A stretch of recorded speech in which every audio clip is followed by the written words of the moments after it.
The profound teachings of ancient sages and virtuous individuals can be summarized as moral education, ethical education, karmic education, and sage education.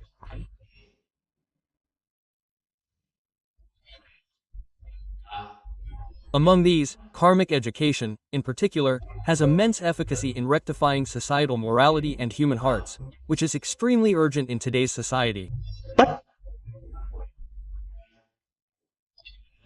Therefore, it is reasonable that Master Yin Guang strongly advocated karmic education throughout his life.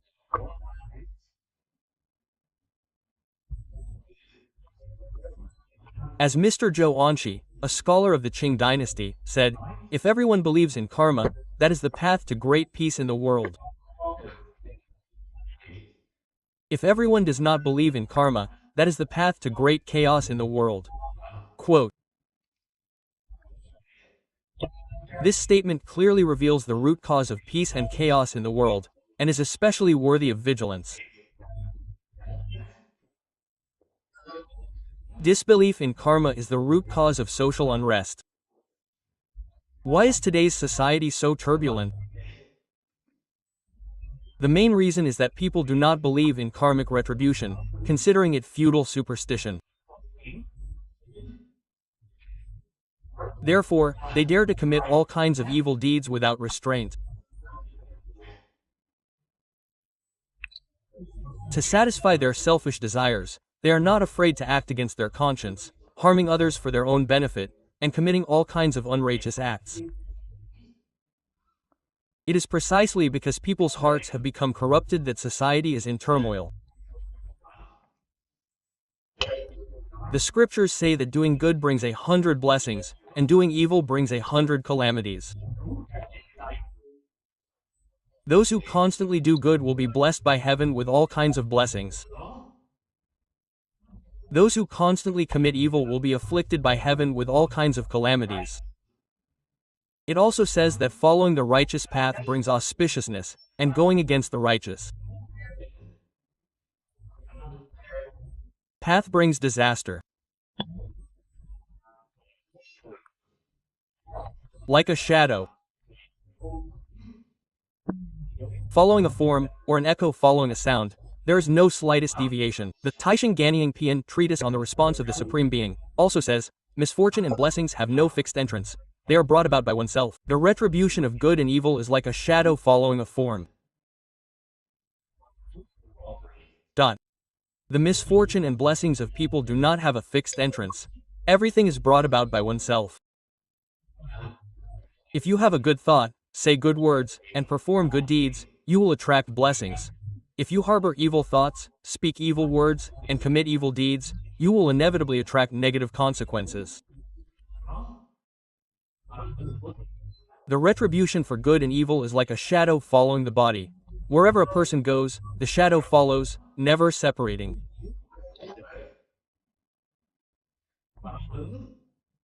Retribution follows you, and you cannot escape it. If you don't want to suffer negative consequences, then don't create negative karma. The education of cause and effect, that good deeds bring good rewards and evil deeds bring evil rewards, has been widely accepted by the Chinese people since ancient times.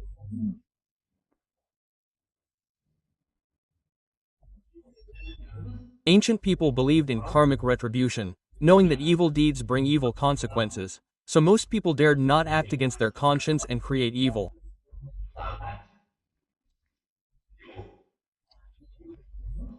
For example, food processors must ensure food safety and hygiene so that consumers can eat with peace of mind and not suffer health damage.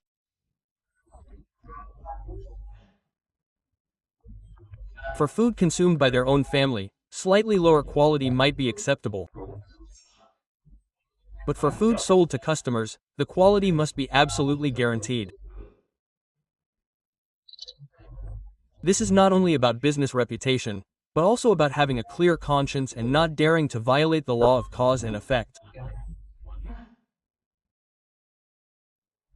Unfortunately, in the last 100 years, the traditional Chinese education on cause and effect has been abandoned. Some people, driven by greed, ensure that the food they eat themselves is of good quality, but they don't care about the food they sell to customers.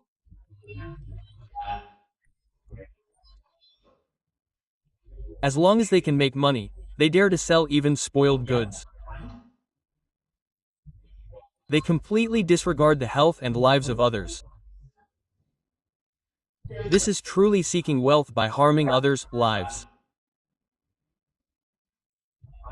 They sell to you, take your money, and also want your life. See how terrifying this is. This creates very heavy negative karma. If everyone harms others for their own benefit and hurts each other, this society will become extremely dangerous. The food safety issue is just one example of modern people's disbelief in cause and effect. Because of this disbelief, modern people create evil in many aspects, everywhere. Among these, the most terrifying is the media's propagation of negative content such as pornography and violence. All adults and children are being corrupted.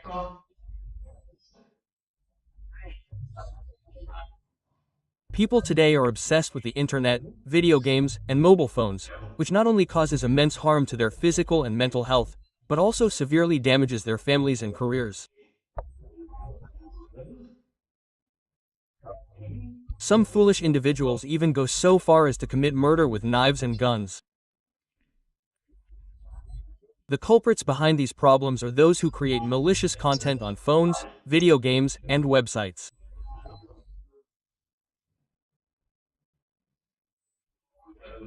They only care about making money, disregarding social morality and the consequences, developing things that cause many people to become addicted. The result is immense harm to society, even more serious than murder. The harm of murder is temporary and limited, while the harm of causing addiction is long-lasting and widespread. These people are causing such great harm to society.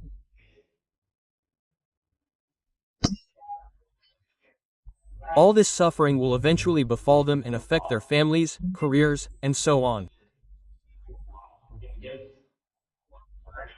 The future consequences are immense, and the suffering will be many times more severe. Currently, they don't believe this, but in the future, when they face the karmic retribution, they will regret it, but it will be too late. Understanding the law of cause and effect. How can we save these people who are creating evil karma and rescue this chaotic society?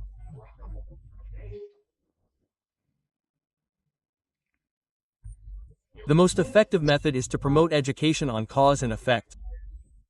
Promoting education on cause and effect requires understanding the basic laws of cause and effect. Cause and effect are not simultaneous. There is a time lag between cause and effect. This principle can be seen in planting seeds. If you plant watermelon seeds yesterday, it takes several months for the fruit to ripen. You can't harvest it in just a few days.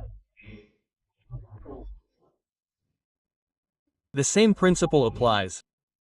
If you do good deeds now, you won't immediately receive the good results. It takes time for the good results to ripen.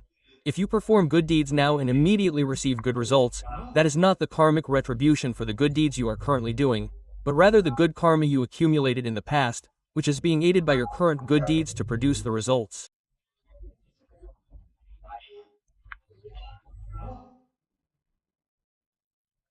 Past good karma is the cause, and current good karma is the contributing factor.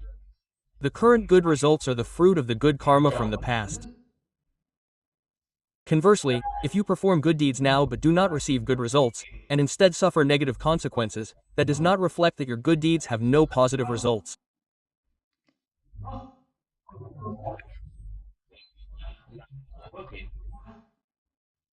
Rather, the evil karma you created in the past has matured, and therefore the negative consequences manifest first. Regarding the evil karma of the past, the good deeds you are currently doing are an obstructing factor.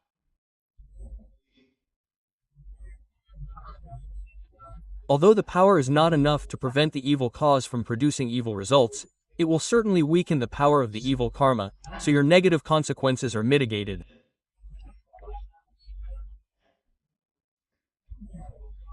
If it weren't for your current good deeds, these negative consequences would be even more severe. This is the complex interplay between cause, condition, and effect. The reason many people don't believe in karma is because they don't understand this law. Especially when they see people who commit evil deeds not suffering negative consequences, still acting arrogantly and causing trouble outside the law. People who do good deeds don't receive good results, remaining poor and destitute as before, suffering hardship and humiliation. Therefore, they deny karmic retribution, believing that doing evil has no negative consequences and doing good has no positive consequences. So, who would bother to do good deeds anymore? Indeed, in today's society, the vast majority of people consider selfishness and self-interest to be normal. People who do good deeds are considered fools. This is because their vision is too short-sighted. They don't understand the principle that it's not that there's no retribution, but that the time hasn't come yet. This person accumulated merit in past lives. Although they have created a lot of evil karma in this life, what they are currently enjoying is the merit from the past, which they haven't fully enjoyed yet and are still benefiting from. After 10 or 20 years, when their blessings are exhausted, the terrifying karmic retribution will immediately manifest.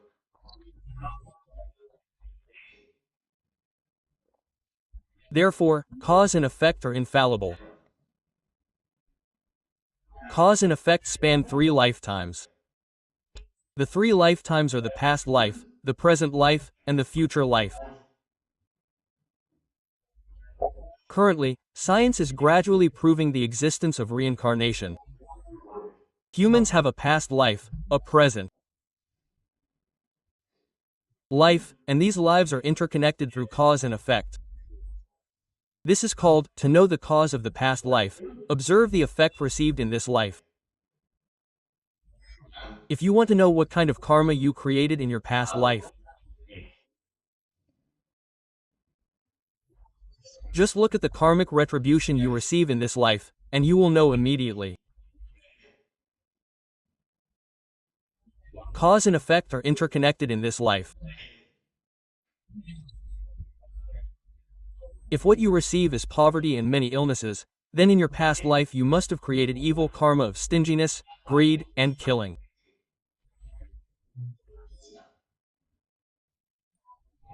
Similarly, this life and the next life also have a cause and effect relationship.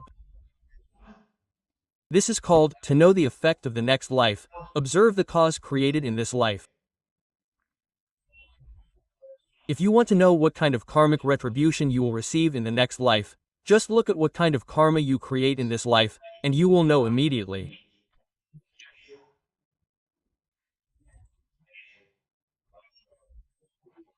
If in this life you practice giving charity, using your wealth to help others, giving dharma, teaching your knowledge and skills to others, and giving fearlessness, helping others avoid various illnesses, sorrows, and fears, then in the next life you will receive the karmic retribution of wealth, intelligence, wisdom, health, and longevity.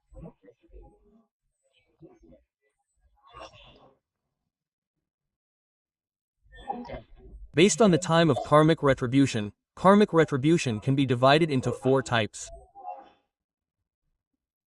1 is immediate retribution, creating karma in this life and receiving retribution in this life, also called present life retribution.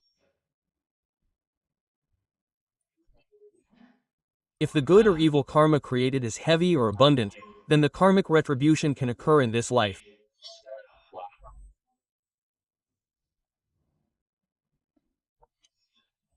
Therefore, a person's destiny can be changed through their own efforts. The Four Teachings of Liao Fan discusses many such cases.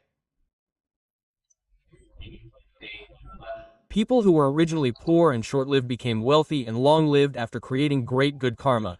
Those who were originally wealthy and long-lived become poor and short-lived after committing great evil deeds.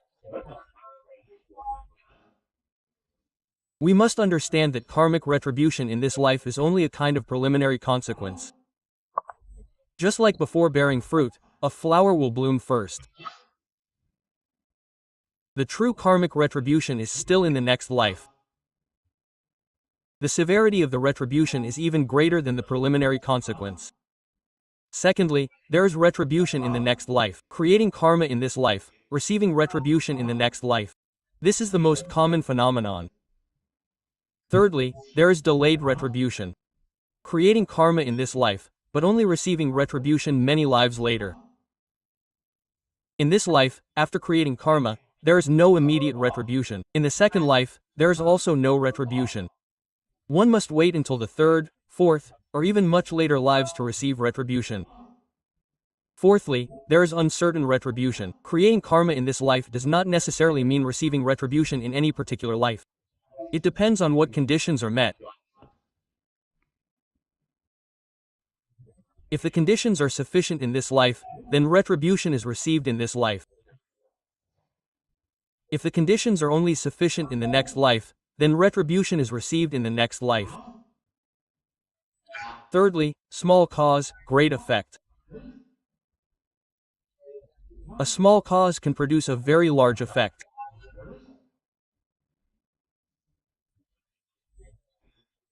This is like planting a small melon seed in the ground. In the future, it can produce many large melons. Inside the large melon, there are many such melon seeds. Therefore, the saying, giving one, receiving 10,000-fold, is truly and genuinely true. On this point, there is a story in the Buddhist scriptures that can illustrate this. When the Buddha was still alive, there was an old woman who worked for a Brahmin elder. She was carrying some burnt food out of the house, preparing to throw it away.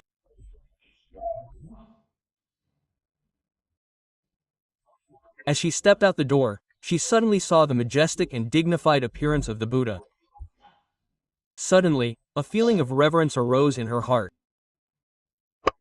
She very much wanted to offer something to the Buddha, but all she had in her hands was burnt food. How could she offer this to the revered Buddha? While the old woman was hesitating, unsure what to do, the Buddha smiled, radiating joyful light, and took the burnt food from her hand with his bowl.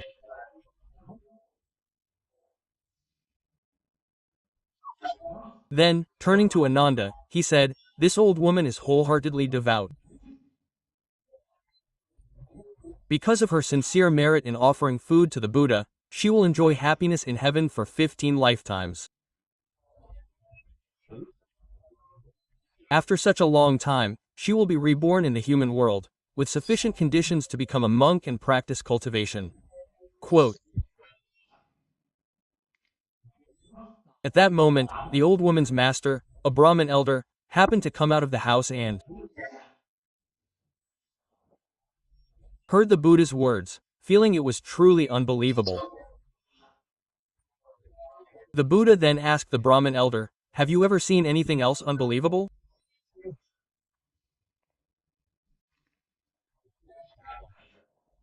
The elder replied, "Yes, once we had 500 horse-drawn carriages traveling together, and because of the hot weather, we looked for a large tree to rest under.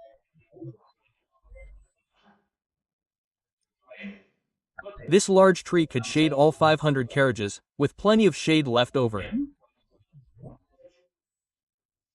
The size of the tree was truly unbelievable." Quote. The Buddha continued, "Do you know how big the seed of this large tree was?" Quote. The elder replied, "As small as a mustard seed."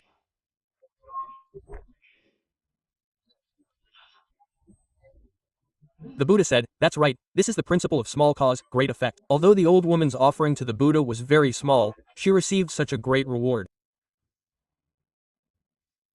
The reason for the small cause and great effect is the extremely rapid rate of thought. Maitreya Bodhisattva said that in a single flick of a finger, there are 32 billion 100,000 thoughts, each thought forming a shape, and each shape having consciousness.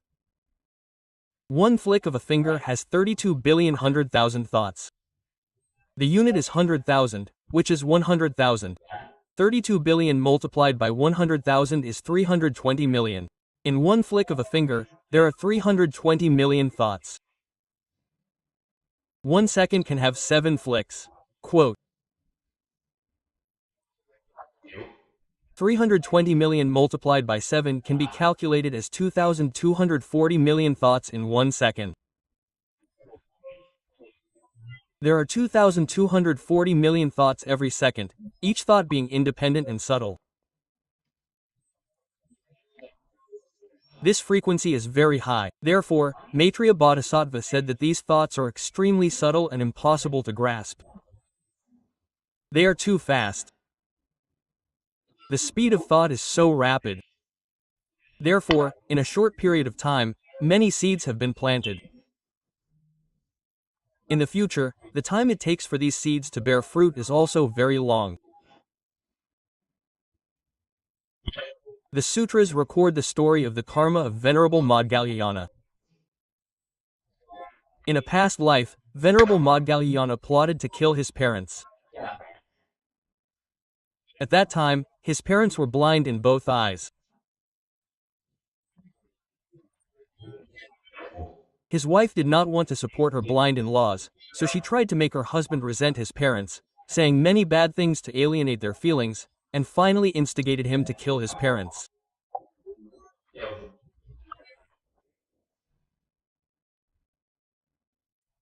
The husband was bewitched by his wife, and he truly developed evil intentions to harm his parents.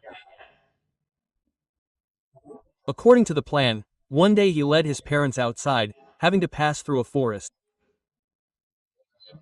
In the forest, he pretended that robbers had arrived, then took a large wooden stick that he had prepared beforehand and brutally beat his parents, intending to kill them. Unexpectedly, while he was vigorously beating his parents did not cry out for their son to save them, but instead cried out for their son to quickly escape. Don't let the robbers harm him. He was moved by his parents' love. Finally, his conscience awakened, and he knelt down and sincerely confessed his sins to his parents. Because of the evil karma of plotting to kill his parents, in that life he had a short lifespan, and after death, he was reborn in hell, suffering torment for a long time. After escaping from hell, he still had to suffer in the realms of hungry ghosts and animals, and then was reborn as a human. For 500 lifetimes, in each life, he was beaten to death, his bones shattered. Until finally, in this life, he was born as an exceptional individual, Maudgalyayana. Although he renounced worldly life and followed the Buddha, cultivating the Dharma and attaining arhatship, becoming the Buddha's foremost disciple in supernatural powers. When his karmic force matured, due to its immense power, he was unable to enter samadhi, unable to manifest his supernatural powers. This is called supernatural powers being unable to overcome karmic force. As a result, he was brutally beaten by a group of heretics with sticks until all the bones in his body were shattered.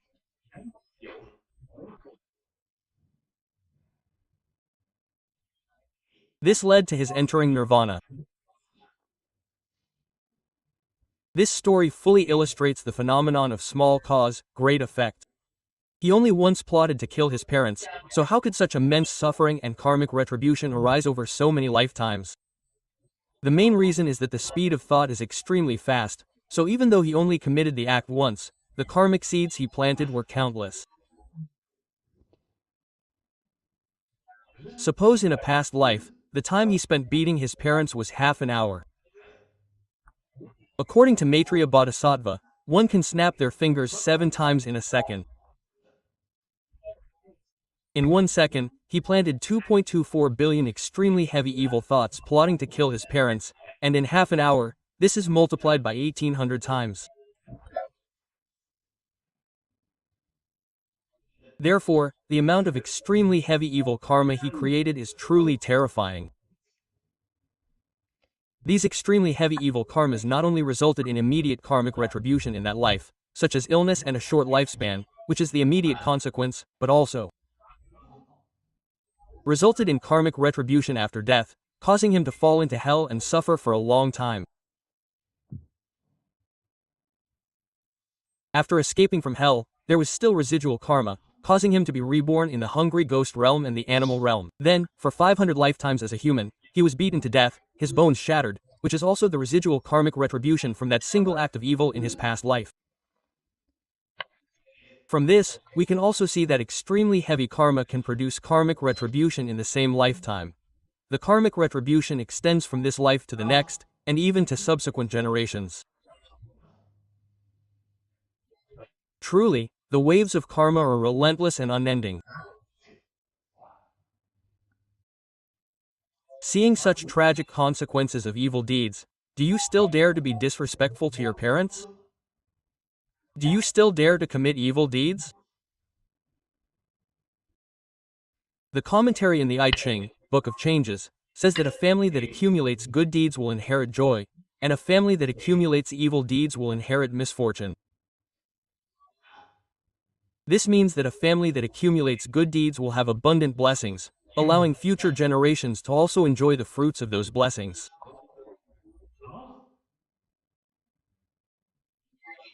A family that accumulates evil deeds will have abundant negative karma, causing future generations to suffer misfortune. This statement is a testament to the principle of small cause, large effect. Master Yin Guang said, "Since there is inherited joy and inherited misfortune, there must be primary joy and primary misfortune."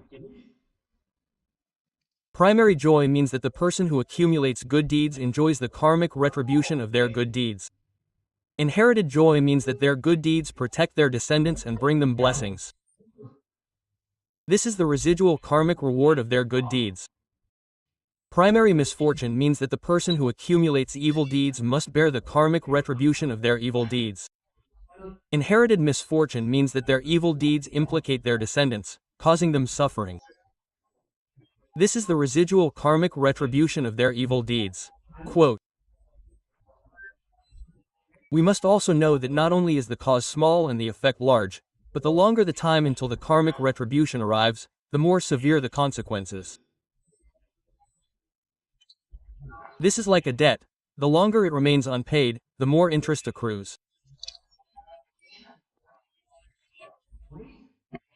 Therefore, after committing evil deeds, one must quickly repent and diligently cultivate good deeds to reduce the severity of the negative karma, or even receive the retribution sooner to lessen the severity of the punishment, so that you will not suffer severe karmic retribution in the future." Buddhism has a saying, "Bodhisattvas fear the cause, ordinary people fear the effect." Bodhisattvas are enlightened beings who understand the principle of small cause, large effect, and know that the future karmic retribution after committing evil deeds is extremely terrifying. Therefore, they are extremely careful and attentive, and dare not commit evil deeds. Regarding negative karma, Bodhisattvas understand that it is the result of evil deeds they committed in past lives.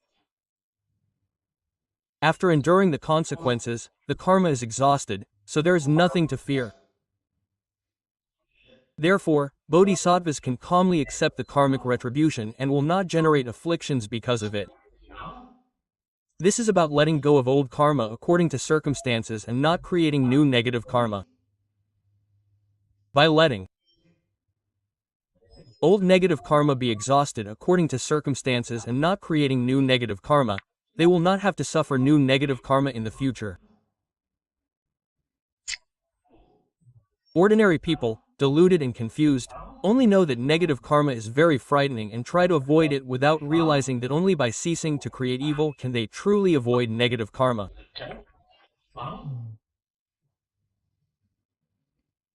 When they suffer negative karma, they generate afflictions in their hearts, and in order to escape negative karma, they do not hesitate to harm others and benefit themselves,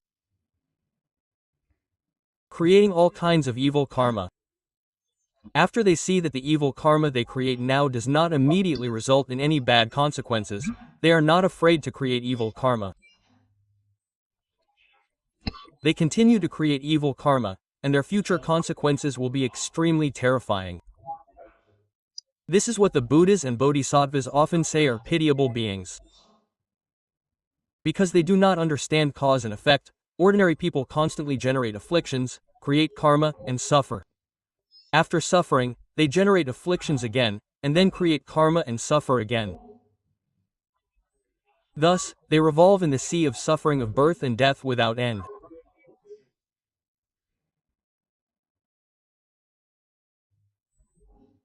Fourthly, good and evil do not cancel each other out.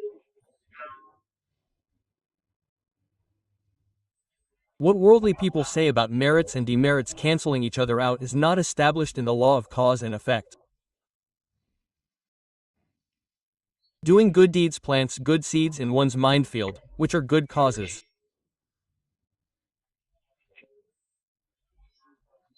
Doing evil deeds plants evil seeds in one's mind field, which are evil causes. Good seeds and evil seeds cannot cancel each other out.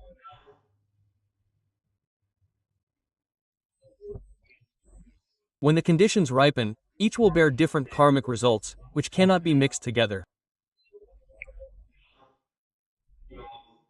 Although good and evil cannot cancel each other out, they will influence each other.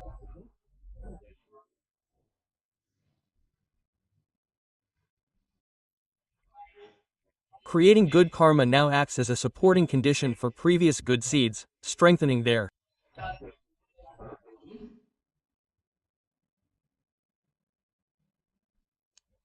influence. For previously existing seeds of evil, obstacles will weaken their influence.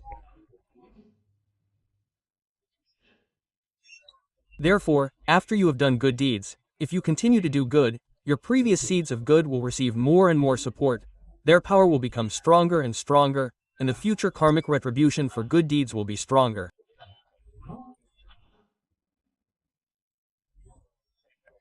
Just as the commentary in the I Ching says, without accumulating good deeds, one cannot achieve fame. Only by continuously accumulating good deeds can one create a good reputation. Similarly, after you have done evil deeds, if you strive to do good, the power of your seeds of evil will be weakened, and the future karmic retribution for evil deeds will be mitigated. This is what is called heavy sin, light retribution. For example, when Master Xuanzang was about to pass away, he was very ill, and he wondered if there was something wrong with his translation of Buddhist scriptures that caused this illness. That night, a bodhisattva appeared to him in a dream, telling him that this was a case of heavy sin, light retribution.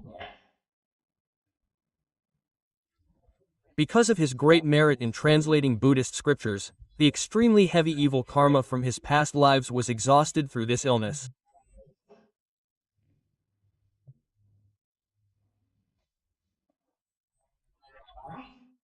Conversely, currently committing evil deeds will reinforce the influence of previously existing seeds of evil.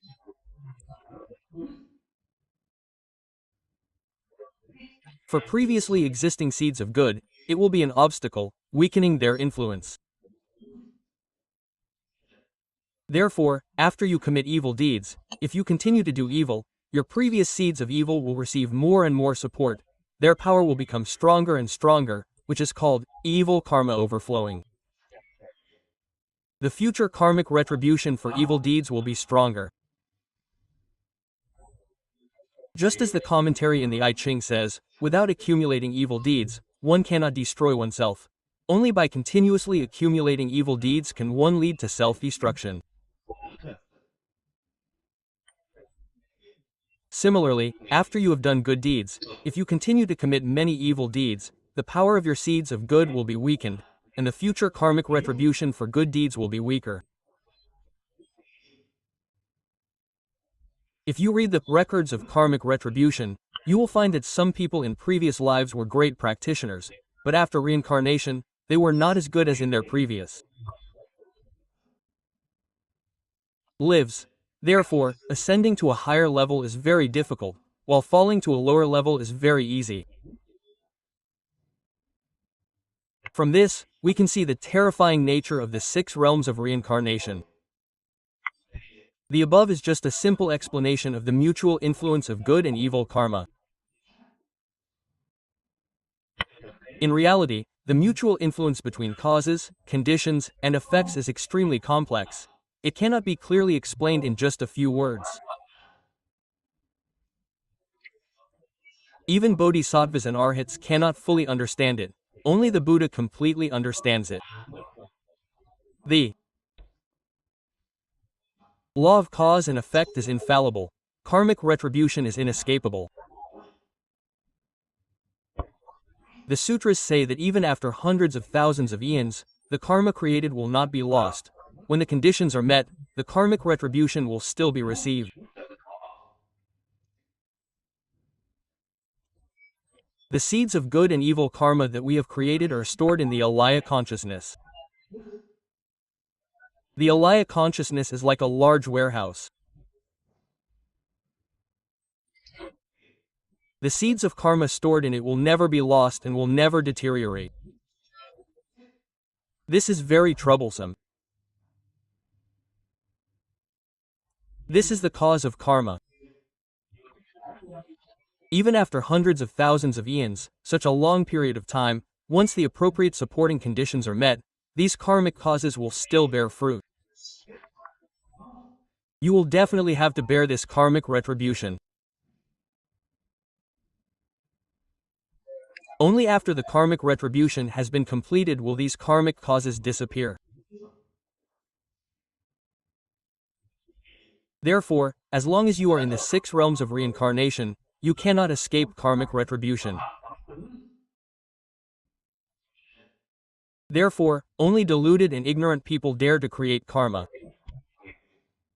Enlightened bodhisattvas definitely do not dare to create karma. Karmic retribution is absolutely precise. Even after becoming a Buddha, one still has to bear the karmic retribution of evil deeds. Shakyamuni Buddha suffered severe back pain in his old age.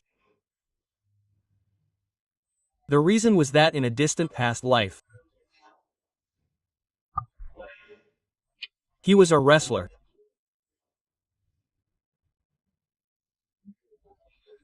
Because he was deceived twice by his opponent, he harbored resentment in his heart, and during the match, he broke his opponent's spine, leading to death.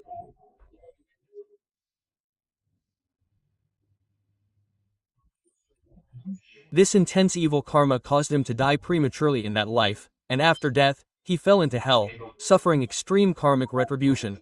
After escaping hell, and enduring all sorts of painful karmic retribution in other evil paths, when reborn as a human, lifetime after lifetime, one still suffers from the karmic retribution of back pain. Even after many long lifetimes, even in this life when one becomes a Buddha, the karmic retribution is not yet exhausted, and one still suffers from back pain. The Buddha also manifested other karmic retributions.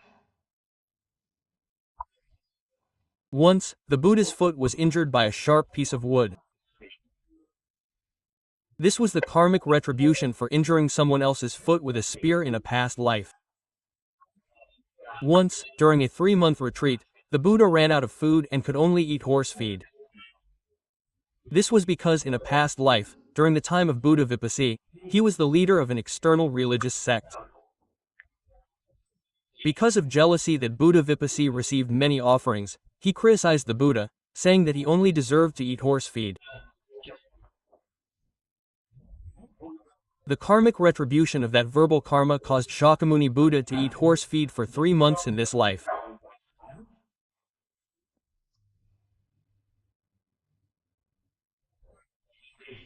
When King Varudaka of Kosala attacked the Shakya clan, the Buddha tried to stop him 3 times but could not prevent the calamity of the Shakya clan. At that time, the Buddha suffered from a headache for 3 days. This was because in a past life, he had struck a large fish on the head 3 times with a stick. From this, we can know that cause and effect are undeniable. Even after becoming a Buddha, one cannot escape them.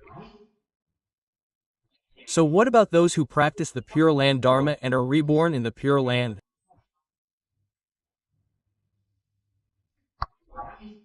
Does it mean that after being reborn in the Pure Land, if one killed someone before, one doesn't need to pay for it with one's life, and if one owed money before, one doesn't need to repay it? That's not the case. Serious sins may result in lighter retribution, but they cannot go unpunished. The Pure Land only provides us with a very good environment for cultivation, giving us unlimited time to cultivate continuously until we attain Buddhahood. Amitabha Buddha helps us temporarily avoid having to pay for our evil. Karma. However, it doesn't mean that our evil karma will be eliminated. That's impossible. In the future, after we attain Buddhahood in the Pure Land and go to other worlds to save sentient beings, when the evil karma created in the past matures, we will still have to bear the negative consequences of that evil karma. It's just that after you have attained Buddhahood, your mind will be clear regarding all karmic retribution. Therefore, your inner self will be unshaken, and you will be liberated and at ease, not feeling sorrow or suffering because of this. Therefore, those who practice Pure Land Buddhism must also strive to eliminate evil and cultivate good. Don't think that because you have the Pure Land of Amitabha Buddha as a refuge, you have nothing to fear and can be unrestrained and reckless. If you indulge in creating negative karma, you will suffer greatly later.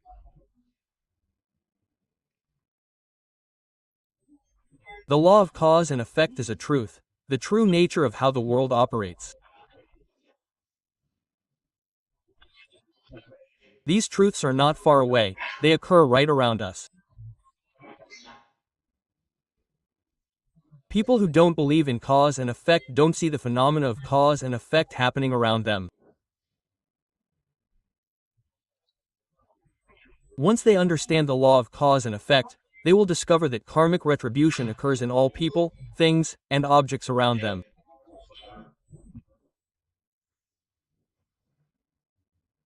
It can be said that everything is inseparable from cause and effect. In short, the education of cause and effect, the salvation of the human heart, and the principles of karmic retribution are extremely profound and extensive. Okay,